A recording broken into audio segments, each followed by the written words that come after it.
ಜನವರಿ 22ನೇ ತಾರೀಕು ಶ್ರೀರಾಮನ ಪ್ರಾಣ ಪ್ರತಿಷ್ಠಾಪನೆಗೆ ಎಲ್ಲಾ ರೀತಿಯಾದಂತಹ ಸಿದ್ಧತೆಗಳು ನಡೀತಾ ಇದೆ. ಇದರ ಬೆನ್ನಲ್ಲೇ ಇಲ್ಲಿ ಮುಜರಾಯಿ ಇಲಾಖೆಗೆ ಸೇರಿದಂತ ದೇವಸ್ಥಾನಗಳಲ್ಲೂ ಕೂಡ ಪೂಜೆಗಳು ನಡಿಬೇಕು ಅನ್ನುವಂಥದ್ದು. ಜನವರಿ 22ನೇ ತಾರೀಕು ರಾಮ ಮಂದಿರದಲ್ಲಿ ಪ್ರಾಣ ಪ್ರತಿಷ್ಠಾಪನೆ ನಡೆಯುತ್ತೆ.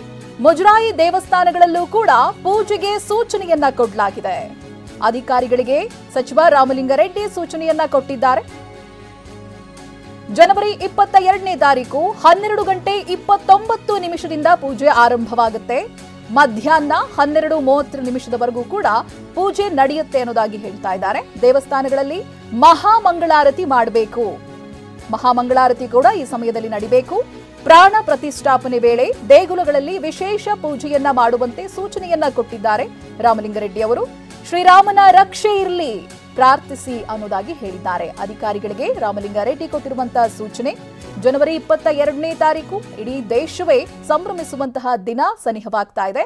ಅದರ ಮಧ್ಯದಲ್ಲಿಯೇ ಇಲ್ಲಿ ಮುಜರಾಯಿ ಇಲಾಖೆಗೆ ಸೇರಿದಂತ ದೇವಸ್ಥಾನಗಳಲ್ಲೂ ಕೂಡ ವಿಶೇಷವಾದಂತಹ ಮಹಾಮಂಗಳಾರತಿ ಆ ಒಂದು ಸಂದರ್ಭದಲ್ಲಿ ಮಾಡಬೇಕು. ಪ್ರಾಣ ಪ್ರತಿಷ್ಠಾಪನೆಯ ಅವಧಿ ಏನಿದೆ ಆ ಒಂದು ಸಂದರ್ಭದಲ್ಲಿ ಇಲ್ಲೂ ಕೂಡ ವಿಶೇಷ ಪೂಜೆಯನ್ನ ನಡೆಸಬೇಕು ಅನ್ನುವಂತ ಸೂಚನೆಯನ್ನ ಕೊಟ್ಟಿದ್ದಾರೆ.